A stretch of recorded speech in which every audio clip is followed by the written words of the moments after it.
बिस्मिल्लाहिर्रहमानिर्रहीम। जो electronics chapter हमने स्टार्ट किया था उसका जो आज सेकंड पार्ट है, उसके अंदर जो हमारा टॉपिक है वो है रेक्टिफिकेशन। तो पीएमडीसी के सिलेबस के अंदर भी बेसिकली यही टॉपिक जो है वो इंक्लूड किया गया है। लेकिन इस टॉपिक को पढ़ने से पहले डायोड, ब्यासिंग, वो सारी चीज़ें पढ़ना थोड़ी सी लाजमी थी, इसलिए मैंने पार्ट वन के अंदर उनको थारोली उनको डिफ़ाइन किया ताकि उसका बेसिक सा कंसेप्ट आपके पास आ जाए। तो आज का हमारा टॉपिक है रेक्टिफिकेशन। तो रेक्टिफिकेशन किसे कहते हैं कि the process of conversion of AC into DC is called rectification. यानी वो प्रोसेस, वो फिनोमेना जिसके अंदर हम अल्टरनेटिंग करंट को डायरेक्ट करंट के अंदर चेंज करते हैं, उसको हम कहते हैं रेक्टिफिकेशन। तो इसके साथ कुछ और टर्म्स भी रिलेटेड होती हैं, तो वो कम से कम मैं आपको बोल देता हूँ यहाँ पर ओरली, आपने जस्ट उनको याद रखना है, क्योंकि बाज़ औक़ात एमसीक्यू के अंदर थोड़ी सी रिलेटेड टर्म भी पूछ लेते हैं। एक होता है रेक्टिफायर, एक है रेक्टिफिकेशन का प्रोसेस जिसके अंदर हम एसी को डीसी में कन्वर्ट करते हैं। एक होता है इन्वर्टर। इन्वर्टर वो होता है जो कि डीसी को एसी में कन्वर्ट करता है। इसी तरह एक होता है ट्रांसड्यूसर, जो कि वन फॉर्म ऑफ एनर्जी को अनदर फॉर्म ऑफ एनर्जी के अंदर कन्वर्ट करता है। तो ये थोड़ी सी रिलेटेड टर्म्स होती हैं जो आपको पता होनी चाहिए। अब देखिए, रेक्टिफिकेशन के लिए हमें कोई ऐसी डिवाइस चाहिए, कोई ऐसी चीज़ चाहिए जिससे हम प्रोसेस ऑफ रेक्टिफिकेशन को हम परफॉर्म कर सकें। तो उसके लिए हम यूज़ करते हैं डायोड, जो कि हम कल पढ़ चुके हैं। डायोड किस तरह बनता है, पीएन जंक्शन हमने पढ़ा। तो याद रखिए, रेक्टिफायर जो होता है वो हमारे पास होता है diode. Diode act as a rectifier. तो डायोड को हम एज अ रेक्टिफायर यूज़ करते हैं। अब कितने रेक्टिफायर हमें चाहिए होते हैं प्रोसेस ऑफ रेक्टिफिकेशन के लिए? देखिए, या तो रेक्टिफायर एक चाहिए, या दो चाहिए, और फोर। अब ये डिपेंड करता है कि आप कौन सी रेक्टिफिकेशन को परफॉर्म कर रहे हैं। अगर हाफ वेव है तो उसके लिए एक चाहिए। अगर फुल वेव रेक्टिफिकेशन आप करना चाहते हैं, अगर उसके लिए आप centre tap transformer rectifier use कर रहे हैं तो आपको दो चाहिए। और अगर आप ब्रिज रेक्टिफायर यूज़ कर रहे हैं तो उसके लिए आपको चार चाहिए। अब सबसे पहले जो रेक्टिफिकेशन की टाइप है, जिसे हम कहते हैं हाफ वेव रेक्टिफिकेशन, तो मैं इसकी डेफिनेशन भी यहाँ पर लिख देता हूँ। What is half wave rectification? तो हाफ वेव, जैसा कि नाम इंडिकेट कर रहा है कि हाफ वेव रेक्टिफिकेशन वो है जो कि एसी करंट के एक कंप्लीट साइकिल का जो हाफ है उसको रेक्टिफाई करती है डीसी करंट के अंदर। तो मैं डेफिनेशन भी लिख लेता हूँ। The type of rectification that allows, simply allows the one half of cycle of AC voltage waveform to pass while locking the other half cycle।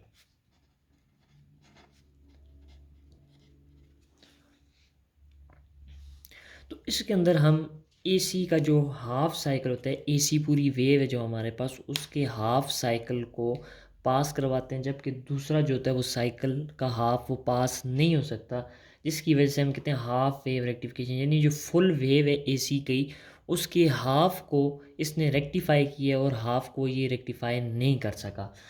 लेकिन यहाँ पर जो बेसिक चीज़ पूछी गई है पास्ट पेपर के अंदर, वो कहता है कि बताएं हाफ वेव रेक्टिफिकेशन के अंदर एसी का पॉजिटिव हाफ साइकिल रेक्टिफाई होता है या नेगेटिव। तो बहुत सिंपल सी बात आपने याद रखनी है कि हाफ वेव रेक्टिफिकेशन के अंदर ईदर पॉजिटिव और नेगेटिव विल बी रेक्टिफाई। इनमें से किसी एक को भी कर सकता है, वो पॉजिटिव को भी कर सकता है, वो नेगेटिव भी को भी कर सकता है। मैं आपको आगे जाकर इसको समझाता हूँ कि ये किस तरह पॉजिटिव और नेगेटिव इन दोनों में से किसी एक को भी कर सकता है, लेकिन करेगा एक ही हाफ साइकिल को, इधर या पॉजिटिव को करेगा या नेगेटिव, लेकिन कर सकता दोनों को है। तो इसलिए ये आपको यहाँ पर पता होना चाहिए। तो मैंने इसके नीचे एक सर्किट डायग्राम बनाई हुई है। अब वो जो हमने प्रीवियस लेक्चर के अंदर बायसिंग को जो है वो डिस्कस किया था, आज वो हमें यहाँ पर काम आने वाली है।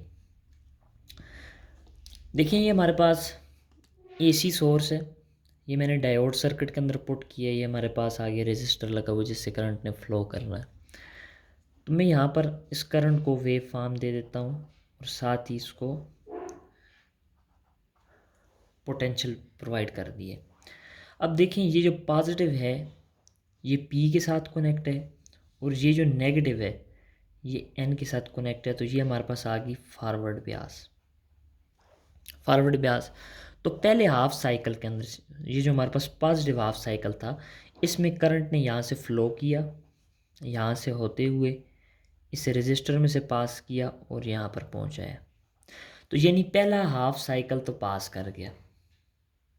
अब यहाँ पर आ जाइए, तो यहाँ पर हमारे पास है next half cycle, that will B this negative half cycle. अब जब हमने इसको पास करना है तो हम पोलैरिटी, चूँकि ये एसी करंट है तो half cycle, next half cycle के अंदर एसी की पोलैरिटी क्या होगी, चेंज होगी। जब एसी की पोलैरिटी चेंज होगी तो हम इसे कर देंगे, चलिए डायरेक्शन ऑफ करंट को रिवर्स कर लेते हैं, पॉजिटिव और ये आ गया नेगेटिव। हम डायरेक्शन ऑफ करंट को क्या कर लेते हैं, रिवर्स कर लेते हैं, ताकि क्योंकि मैंने डायोड की पोजीशन इस तरह पुट की हुई है। अब डायरेक्शन ऑफ करंट मैंने बल्कि डायोड की पोजीशन को रिवर्स कर लिए, करंट मैंने सेम रखा हुआ है। ये आ गया हमारे पास P और ये आ गया हमारे पास N। आप देख सकते हैं मैंने इस P को लोअर के साथ पोटेंशियल के साथ कनेक्ट किया हुआ और N को हायर के साथ। तो ये हमारे पास रिवर्स ब्यास, आप देख सकते हैं जस्ट इस सर्किट डायग्राम और इस सर्किट डायग्राम में डिफरेंस जो है वो डायोड की पोजीशन का है। अतः कि मैं चाहता तो यहाँ पर साइन कन्वेंशंस को भी जो है वो चेंज कर सकते थे, यहाँ पर पॉजिटिव और यहाँ पर नेगेटिव, चूँकि ये एक हाफ साइकिल के बाद जो है वो उसकी पोलैरिटी चेंज हो जाती है। तो यहाँ पर जो है हमारे पास मैंने यहाँ पर डायोड की पोजीशन जो है उसे रिवर्स कर ली है। अगर आप चाहें तो यहाँ पर पोलैरिटी को भी चेंज कर सकते हैं। अब देखिए ये पॉजिटिव जो है वो एन टाइप के साथ है, मींस ये एन वाला जो है वो हायर पोटेंशियल के साथ और पी लोअर पोटेंशियल के साथ से हम कहते हैं रिवर्स ब्यास। तो जब ये यहाँ से करंट आएगा तो ये यहाँ से फ्लो नहीं कर सकता, ये इसको ब्लॉक कर देगा। तो जस्ट आप देख सकते हैं यहाँ पर पॉजिटिव हाफ साइकिल कंडक्ट हुआ है, नेगेटिव हाफ साइकिल को इसने ब्लॉक कर दिया। तो इस तरह की रेक्टिफिकेशन जिसके अंदर हम सिर्फ और सिर्फ एक ही साइकिल को रेक्टिफाई करते हैं उसे हम कहते हैं हाफ वेव रेक्टिफिकेशन। अब बच्चे कहते हैं जी आपने डायोड की पोजीशन चेंज की, तो यहाँ पर चूँकि मैंने पहले सर्किट डायग्राम बना ली थी तो इसी डायग्राम को मैं यहाँ पर नीचे अगेन ड्रा करके भी आपको बता देता हूँ ये किस तरह मैं इस सर्किट को सेम एज इट इज़ वैसा ही रखता हूँ।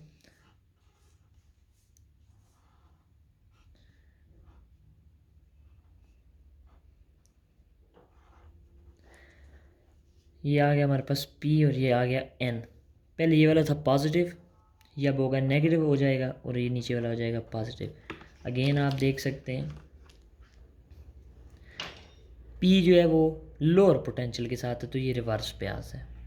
देखें पहले पॉजिटिव हाफ साइकिल के अंदर ये पॉजिटिव था और ये नेगेटिव था, अब पोलैरिटी चेंज हुई, एसी करंट है, अब ये जो है नेगेटिव हो चुका है और ये हमारे पास हो चुका है पॉजिटिव और ये रिवर्स ब्यास है। ये देख लीजिए P जो है वो नेगेटिव के साथ है तो ये करंट को अलाउ नहीं करेगा। आप इस सर्किट डायग्राम को छोड़ दें, यहाँ पर मैंने क्योंकि पहले डायग्राम बना ली थी तो जस्ट मैंने फिर क्या किया कि पोजीशन ऑफ डायोड को चेंज कर लिया। तो ये पोलैरिटी आता कि बेसिकली एसी की पोलैरिटी चेंज होती है, तो इसलिए मैंने यहाँ पर ये डायग्राम अगेन बना लिए कि आप इसको देख लें। पहले यहाँ पर पॉजिटिव था, ये नेगेटिव था, मैंने डायोड की पोजीशन को सेम एज इट इज़ ऐसे ही रखा, तो इसने जस्ट एक साइकिल को पास करवाया है, कौन सा पॉजिटिव और नेगेटिव साइकिल को इसने क्या कर दिया है, ब्लॉक कर दिया है। अब इसके साथ जो कुछ रिलेटेड चीज़ें अब हम उनको स्टडी करते हैं। अब जनाब इसकी वर्किंग को हम थोड़ा सा स्टडी कर लेते हैं। अब वही बात अगेन मैं यहाँ पर डिफ़ाइन करने वाला हूँ कि किस तरह इधर पॉजिटिव और नेगेटिव हाफ साइकिल को ये कंडक्ट करवाता है। देखिए मैं यहाँ पर एक एसी की वेव फॉर्म बनाता हूँ आपके सामने। एसी की ये एसी का एक कंप्लीट हाफ साइकिल है।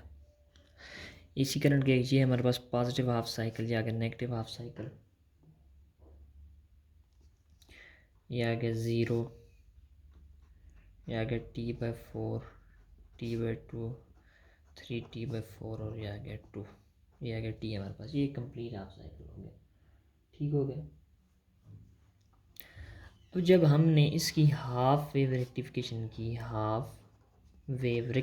की तो आप देख सकते हैं हाफ वेव रेक्टिफिकेशन के अंदर ये जस्ट पॉजिटिव हाफ साइकिल को यहाँ से कंडक्ट करवाता है,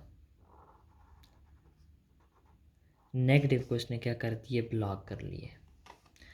अब अगर मैं इसी वेव को कुछ इस तरह बनाऊं, आपके सामने देखें,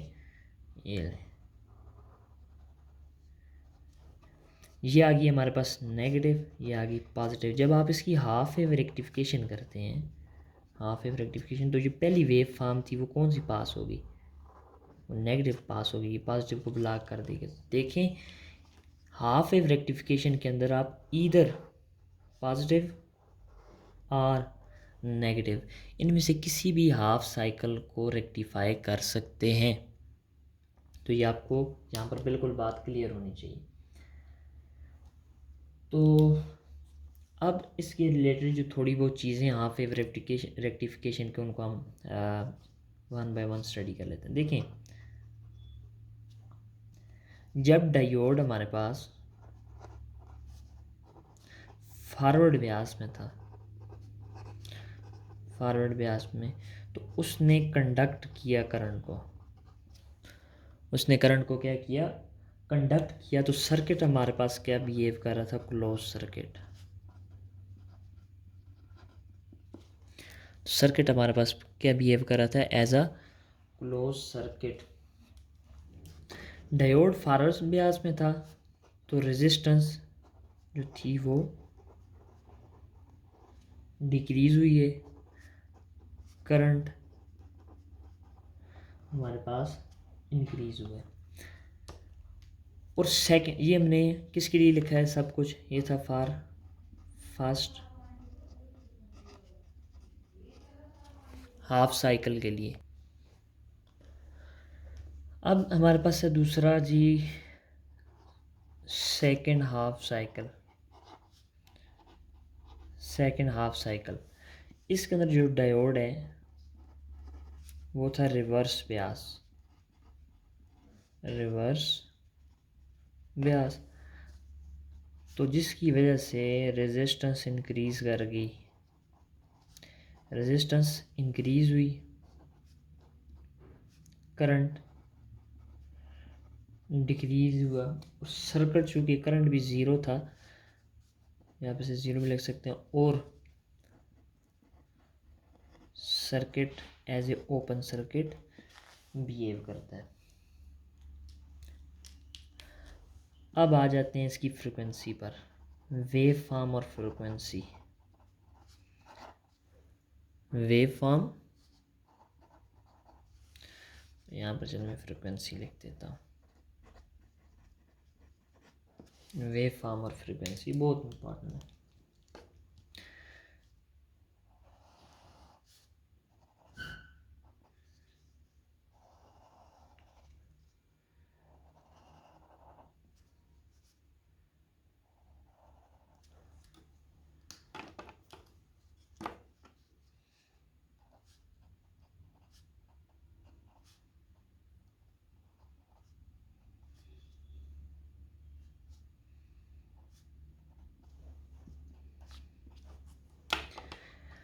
देखिए ये जो फर्स्ट आपको वेव नज़र आ रही है ये एसी की है, ये जो हमें आउटपुट पे मिल रहा है ये डीसी है। मैं यहाँ पर लिख देता हूँ, ये हमारे पास आउटपुट हमें रेक्टिफायर ने दी है, और ये था इनपुट जो कि था एसी करंट। यहाँ पर एक चीज़ आपने गौर की है कि जस्ट एक साइकिल को इसने रेक्टिफाई किया, जो हम पहले भी पढ़ चुके हैं। लेकिन याद रखिएगा कि एसी का एक पूरी वेव एक साइकिल पर मुश्तमिल है। तो ये एक पूरी एक वेव है जो एक साइकिल, इसे हम वन कंसीडर करते हैं ये पूरी वेव को। लेकिन डीसी में ये जो हमारे पास एक रिपल है ये एक पूरी वेव कंसीडर की जाती है, जिसे यानी हम कहते हैं एक पूरा कंप्लीट साइकिल है, कंप्लीट साइकिल। कंप्लीट साइकिल, इसे आप रिपल कहते हैं। तो आप ज़रा गौर कीजिए, एसी की एक वेव है तो डीसी का एक रिपल है, तो यानी ये भी तो एक ही वेव है। तो अगर मैं फ्रीक्वेंसी की बात करूं तो नंबर ऑफ़ वेव या नंबर ऑफ़ साइकिल तो इक्वल है। इसलिए ये बात याद रखिएगा कि जितनी फ्रीक्वेंसी ऑफ इनपुट है उतनी फ्रीक्वेंसी ऑफ आउटपुट है। अब यहाँ पर ये कन्फ्यूजन हो रही थी, सर यहाँ पर तो एक वेव कंप्लीट हुई है हाफ साइकिल पॉजिटिव और नेगेटिव, तो तब एक वेव बनी है। तो डीसी में याद रखिए, डीसी में एक रिपल को ही एक वेव कहते हैं, जबकि एसी में कंप्लीट हाफ पॉजिटिव साइकिल और नेगेटिव साइकिल को एक वेव कहा जाता है।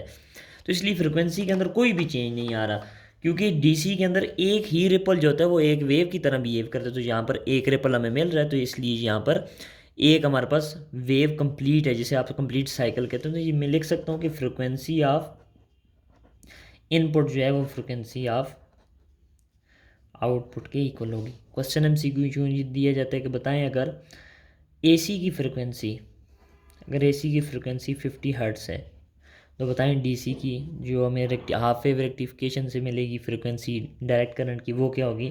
तो that will again be the 50 hertz. इनकी फ्रिक्वेंसी बिल्कुल सेम होगी। अब एक एमसीक्यू पूछा जाता है कि एक बल्ब है, अगर वो 100 टाइम ब्लिंक करता है, 100 टाइम ब्लिंक करते और एक एसी सोर्स के साथ कनेक्ट है, तो बताइए अगर उस एसी सोर्स जो कोई एसी करंट है, अगर हम उसकी रेक्टिफिकेशन करें तो जो हमें डीसी करंट मिलेगा उसकी फ्रिक्वेंसी क्या होगी। अब यहाँ पर एक बहुत ही इंपॉर्टेंट चीज़ है, वो कहता है कि 100 टाइम्स ब्लिंक करता है, 100 टाइम्स ब्लिंक करता है। अब 100 टाइम्स ब्लिंक करने का मतलब ये है कि वो 50 टाइम पॉजिटिव हाफ साइकिल में जा रहा है और 50 टाइम्स वो नेगेटिव हाफ साइकिल में जा रहा है। तो एक कंप्लीट साइकिल तो इन दोनों को मिलाकर होता है। तो इसका मतलब ये है कि वो जो एसी करंट है उसकी फ्रिक्वेंसी 50 हर्ट्स है। तो ये ब्लिंक का हाफ उसकी फ्रिक्वेंसी होती है। तो ये आपने माइंड में रखना है, वो ब्लिंक कह रहा है कि फ्रिक्वेंसी कह रहा है। तो यहाँ पर उसने ब्लिंक कहा है तो फ्रिक्वेंसी होगी 50 हर्ट्स। तो जितनी एसी की फ्रिक्वेंसी उतनी डीसी की भी आएगी, that will again the 50 hertz. तो ये एक पास्ट पेपर का एमसीक्यू था, बड़ा इम्पॉर्टेंट सा, तो मैंने कहा यहाँ पर आपके साथ शेयर करते हैं। आई थिंक सो यहाँ तक आपको कोई भी एम्बिग्युइटी नहीं होगी। अब हम स्टार्ट करने जा रहे हैं, that will be the full wave rectification. अब नेक्स्ट जो है हमारे पास वो है फुल वेव रेक्टिफिकेशन। देखिए फुल वेव रेक्टिफिकेशन नाम ही बता रहा है कि जो कि फुल वेव ऑफ एसी को कन्वर्ट कर दे डीसी के अंदर, या सिंपली आप कह सकते हैं कि it converts the complete cycle of the AC into the DC. इसके अंदर हम या तो 2 डायोड इस्तेमाल करते हैं या फिर हम 4 डायोड इस्तेमाल करते हैं। केपी की बुक के अंदर जो है वो सेंटर टेप ट्रांसफार्मर है, जबकि पंजाब की बुक के अंदर जो है वो ब्रिज रेक्टिफायर का यूज़ किया गया है। तो दोनों का हम 1 बाय 1 स्टडी कर लेते हैं। देखिए सबसे पहले हमारे पास है centre tap transformer. Centre tap transformer के अंदर हम 2 डायोड को इस्तेमाल करते हैं। तो ये मैंने फर्स्ट हाफ साइकिल ड्रा की, यहाँ पर लिख देता हूँ फर्स्ट हाफ साइकिल। तो देखिए फर्स्ट हाफ साइकिल के अंदर ये पॉजिटिव और ये नेगेटिव, ये पॉजिटिव पी के साथ कनेक्ट है और ये एन के साथ। तो ये हमारे पास ये वाला डायोड जो है इस वक्त ये फॉरवर्ड ब्यास में, तो ये करंट को अलाउ करेगा। तो करंट यहाँ से पास होते हुए इस रजिस्टर में से पास करेगा और अपना साइकिल कंप्लीट कर लेगा एक। लेकिन जब हम पोलैरिटी को चेंज करेंगे नेक्स्ट हाफ साइकिल के अंदर, तो आप देखेंगे कि ये वाला जो है वो कंडक्ट करेगा और ये वाला ब्लॉक करेगा। जैसा कि इस हाफ साइकिल के अंदर ये वाला डायोड जो है डायोड नंबर 1 ये फॉरवर्ड ब्यास है, और ये वाला डायोड आप देख सकते हैं कि नेगेटिव को हमने पी के साथ कनेक्ट किया हुआ है और जबकि पॉजिटिव को हमने एन के साथ। तो ये है रिवर्स ब्यास। तो ये रिवर्स ब्यास है, तो ये करंट को कंडक्ट नहीं करेगा, तो सिर्फ करंट फ्लो करेगा इसमें से जस्ट आपका एक साइकिल, यानी फर्स्ट हाफ साइकिल के अंदर हाफ ऑफ द साइकिल जो है वो कंडक्ट कर लेगा। अब आ जाइए ब्रिज रेक्टिफायर में। ब्रिज रेक्टिफायर के अंदर बेसिकली हम 4 डायोड का इस्तेमाल करते हैं। तो यानी एक हाफ साइकिल के अंदर इसने एक जो है वो हाफ को पास करने दिया है। अब आ जाइए ब्रिज रेक्टिफायर। ब्रिज रेक्टिफायर के अंदर इसने हमने पॉजिटिव को यहाँ से करंट फ्लो करेगा हायर पोटेंशियल से, तो जब करंट यहाँ पर पहुँचता है उसके पास दो पाथ हैं, या तो करंट इधर आए या फिर करंट इधर आए। आपको पता है कि करंट हमेशा फॉरवर्ड ब्यास में मूव करता है, तो ये पॉजिटिव पी के साथ कनेक्ट और ये एन, तो इसका मतलब है यहाँ से करंट फ्लो करेगा, ये इसको ब्लॉक कर देगा। तो करंट जब फ्लो करके यहाँ पर पहुँचे, अब इसके पास फिर दो पाथ हैं, आप देख सकते हैं ये रिवर्स ब्यास में, तो इससे भी करंट फ्लो नहीं कर सकता, तो करंट सीधा इस रजिस्टर में से पास करेगा और पास करते हुए यहाँ से यहाँ पर पहुँचेगा और यहाँ पर तो अगेन पहुँच जाएगा। अब फिर करंट के पास दो पाथ हैं, या तो इधर जाए इधर जाए। अब देख सकते हैं ये भी फॉरवर्ड ब्यास में इस करंट के लिए और ये भी फॉरवर्ड ब्यास में, लेकिन करंट हमेशा हायर से लोअर पोटेंशियल में मूव करते, तो करंट अगेन यहाँ पर हायर पोटेंशियल पर तो नहीं जा सकता, तो करंट फिर लोअर पोटेंशियल पर आएगा और यहाँ से पास करते हुए अपना साइकिल कंप्लीट करेगा। तो यानी फर्स्ट हाफ साइकिल के अंदर सेंटर टेप के अंदर भी एक हाफ साइकिल पास हो गया और ब्रिज रेक्टिफायर के अंदर भी एक हाफ साइकिल जो है वो पास हुआ है। अब हम बात कर लेते हैं नेक्स्ट हाफ साइकिल की। तो ये हमारे पास आ गया जी सेकेंड हाफ साइकिल। जस्ट हमने पोलैरिटी चेंज किए थे, पहले ऊपर पॉजिटिव था, यहाँ पर नेगेटिव था, यहाँ पर अब हमने नेगेटिव किया और यहाँ पर पॉजिटिव। तो इसी तरह यहाँ पर नेगेटिव और यहाँ पर पॉजिटिव कर लेते हैं, जस्ट हमने पोलैरिटी को चेंज किया। तो करंट को हायर पोटेंशियल से मूव करवाते हैं, तो ये पॉजिटिव है, यहाँ से हम करंट को मूव करवाएंगे, तो आप देख सकते हैं ये है P और ये है N। P को हमने हायर पोटेंशियल के साथ कनेक्ट किया, तो ये तो हो गया फॉरवर्ड ब्यास। तो करंट यहाँ से फ्लो करेगा, यहाँ से फ्लो करेगा। अब करंट यहाँ पर पहुँचा है, अब देख सकते हैं ये पॉजिटिव है और ये है N और ये है P। तो ये पॉजिटिव यहाँ पर P के साथ N के साथ कनेक्ट है, तो ये तो हो गया रिवर्स ब्यास। तो करंट यहाँ से फ्लो करेगा ऐसे रजिस्टर में, यहाँ तो नहीं जा सकते, ये ब्लॉक कर दिए और यहाँ से मूव करते हुए यहाँ पर पहुँच जाएगा। ठीक हो गया। तो यानी सेकंड हाफ साइकिल के अंदर, सेकंड हाफ साइकिल जो था उसके अंदर भी जो हाफ ऑफ द साइकिल है उसने कंडक्ट कर लिया, तो मींस कि पूरे का पूरा साइकिल जो है उसने कंडक्ट किया है।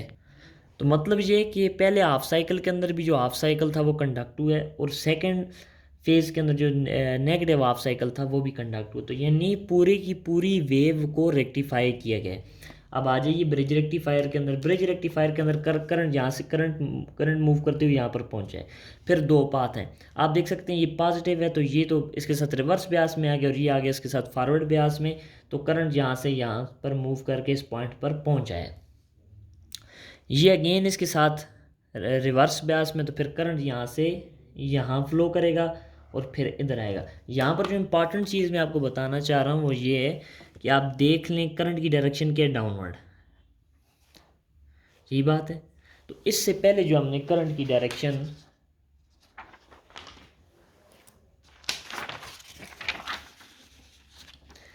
फर्स्ट हाफ साइकिल के अंदर करंट की डायरेक्शन क्या थी, डाउनवर्ड।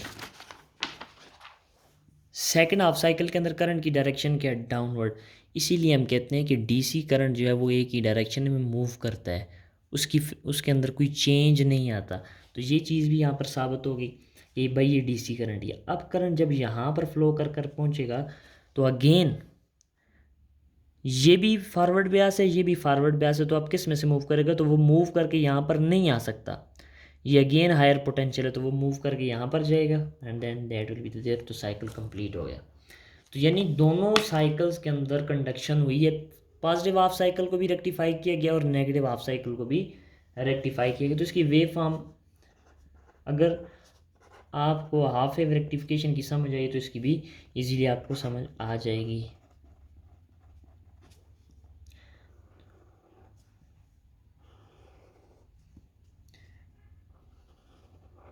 तो ये थी हमारे पास एसी की वेव। तो जब पॉजिटिव को इसने रेक्टिफाई किया तो हमारे पास डीसी का एक रिपल बना, जब इसने नेगेटिव को रेक्टिफाई किया तो डीसी का अगेन दूसरा रिपल बना। तो मैं यहाँ पर लिख देता हूँ ये आउटपुट है और ये हमारे पास इनपुट है। तो इसकी फ्रिक्वेंसी अगर 1 है तो इसकी फ्रिक्वेंसी 2 है।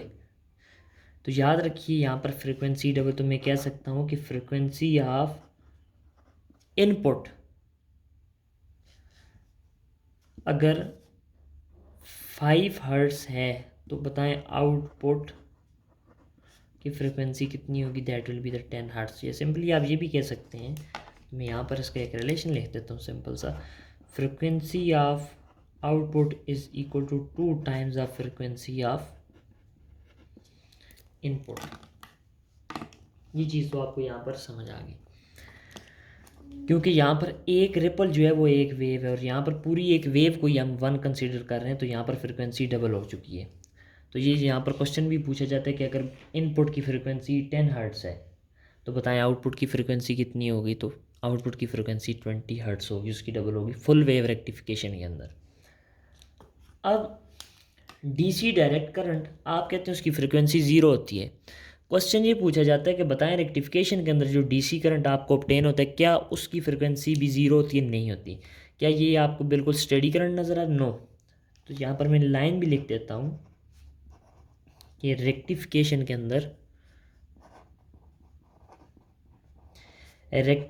अंदर जो आपको डीसी ऑब्टेन होता है उसे आप कहते हैं पल्सेटिंग डीसी। और याद रखिए कि इसकी फ्रिक्वेंसी 0 नहीं होती, इसकी फ्रिक्वेंसी होती है। तो इसलिए इसको स्मूथ डीसी में, यानी इस पल्सेटिंग डीसी को जब आप स्मूथ डीसी में कन्वर्ट करते हैं तो उसके लिए आप इस्तेमाल करते हैं कैपेसिटर का। आप सर्किट में जो है वो कैपेसिटर को कनेक्ट करते हैं और ये जो कैपेसिटर होता है कैपेसिटर को पैरेलल में कनेक्ट किया जाता है। ये हमारा टॉपिक ऐसा नहीं, जस्ट आपको इन्फॉर्मेशन बेस्ड बता रहा हूँ। तो पल्सेटिंग डीसी को आप स्मूथ डीसी में कन्वर्ट करते हैं किस तरह, कैपेसिटर को आप पैरेलल के अंदर सर्किट में लगा देते हैं तो ये इसके अंदर स्मूथ डीसी के अंदर इसको कन्वर्ट कर देता है। अब जो क्वेश्चन पूछे जाते हैं एफिशिएंसी के मतलब अब उनको थोड़ा सा डिस्कस कर लेते हैं।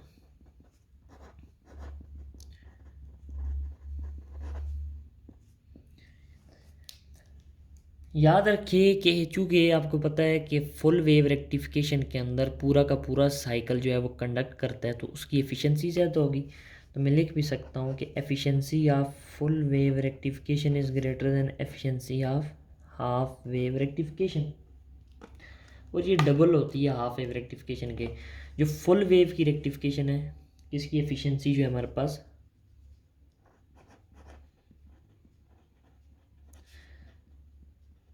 फुल वेव रेक्टिफिकेशन की वो थी हमारे पास 81.2 और ये हमारे पास जो एफिशिएंसी होती है हाफ वेव रेक्टिफिकेशन की तो वो होती है हमारे पास 40.6 जो कि इसका हाफ है। तो ये आपने याद रखनी है। अब एक और क्वेश्चन जो पूछा जाता है जस्ट आपने से याद रखना है, हमारी किताब के अंदर इसका जिक्र नहीं, that will be the ripple factor.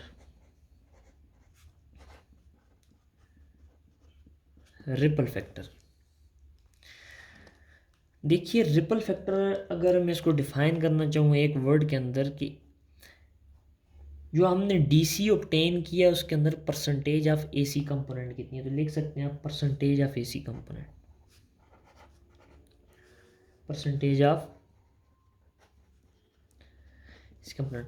अब आपने ये जो प्रीवियस सब कुछ पढ़ा है उसमें कौन सी रेक्टिफिकेशन ने एसी को ज़्यादा कन्वर्ट किया डीसी में, तो वो है फुल वेव। तो मतलब ये हुआ कि फुल वेव रेक्टिफिकेशन के अंदर जो हमें आउटपुट मिला है उसके अंदर एसी का जो कंपोनेंट है एसी वो बहुत कम है, जबकि हाफ वेव के अंदर उसने हाफ तो उसे डीसी में कन्वर्ट कर दिए लेकिन हाफ नहीं किया। इसका मतलब इसके अंदर कोई ना कोई एसी का कंपोनेंट मौजूद है। तो बताएं परसेंटेज ऑफ एसी कंपोनेंट किस में ज़्यादा है, तो वो लाजम सी बात है कि वो हाफ वेव के अंदर ज़्यादा है क्योंकि उसके अंदर आधा तो डीसी है लेकिन परसेंटेज ऑफ एसी कंपोनेंट भी मौजूद है। तो ये याद रखिएगा ये रिपल फैक्टर होता है, रिपल फैक्टर ये हाफ वेव रेक्टिफिकेशन का ज़्यादा होता है। किसके रिपल फैक्टर से, फुल वेव रेक्टिफिकेशन की। और ये कितना होता है,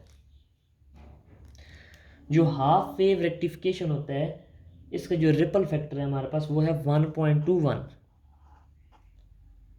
और जो फुल वेव रेक्टिफिकेशन है उसका रिपल फैक्टर होता है हमारे पास 0.48।